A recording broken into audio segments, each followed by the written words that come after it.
संविधान का उल्लंघन है तो कार्रवाई होनी चाहिए। क्या वाकई आपको लगता है ओवैसी साहब कार्रवाई होनी चाहिए? और दूसरी बात ये कि सुप्रीम कोर्ट का जो भी फैसला होगा वो आप मानेंगे या इस मामले में भी शाहबुद्दीन की शाहबानो केस की तरह विरोध करेंगे? क्योंकि कपिल सिब्बल साहब ने कोर्ट में यहां तक कहा कि मुस्लिम समाज को आप आंदोलित मत करिए। ये तो धमकी हो गई एक तरह की।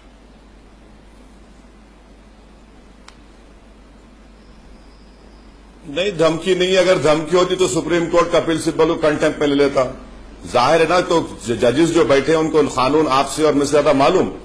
तो यही तो खूबसूरती है हिंदुस्तान की जमहूरियत की कि एक लॉयर ने ये बात कही है। अब सुप्रीम कोर्ट का फैसला आएगा।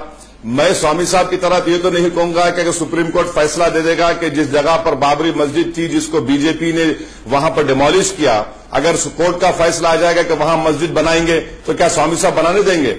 बताइए, पूछे स्वामी साहब से आप। वो बोलेंगे नहीं, हम पार्लियामेंट को जाएंगे, रजिस्ट्रेशन बनाएंगे।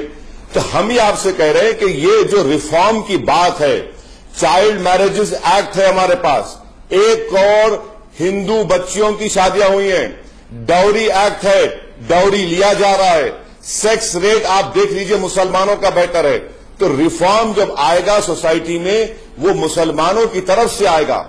और मैं फिर से आपसे कह रहा हूं, यकीनन आप तमाम को मुस्लिम महिलाओं से हमारे से ज्यादा मोहब्बत है, उनकी फिक्र है, उनकी तकलीफ हमसे ज्यादा आपको, आपका सीना जलता है। तो भाई साहब, क्यों नहीं आप तमाम लोग मिलकर मोदी को बोल देते कि भाई 7% रिजर्वेशन दे दीजिए। जकिया जाफरी से इंसाफ नहीं होता। नजीब की मां दिल्ली के गली कूचों में पुकार रही है अपने बच्चे के लिए, मोदी साहब नहीं मिलते। नईम को पीट पीट कर मार दिया गया झारखंड में, उसकी बीवी बेवा हो चुकी है। गौरक्षक अब तक 18 मुस्लिम महिलाओं को बेवा कर चुके हैं, उसकी फिक्र नहीं है। नौकरियां नहीं है, उसकी फिक्र नहीं है। कीमतें बढ़ रही हैं, इंडस्ट्रियल ग्रोथ 1.1% हो चुका है प्रोडक्शन, मगर उसकी फिक्र नहीं है।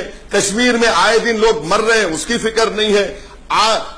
चाइना इंडिया को घेर रहा है OBOR के नाम पर, हमको इसकी फिक्र नहीं है। हमने पाकिस्तान को डिहाइफिनेट कर दिया था, मोदी सरकार ने रिहाइफिनेट कर दिया, उसकी फिक्र नहीं है। ठीक है, ट्रिपल तलाक ही हिंदुस्तान का ऐसा बड़ा मुद्दा है जिससे हिंदुस्तान चीन की तरह सुपर पावर बन जाएगा। चलिए, मुबारक।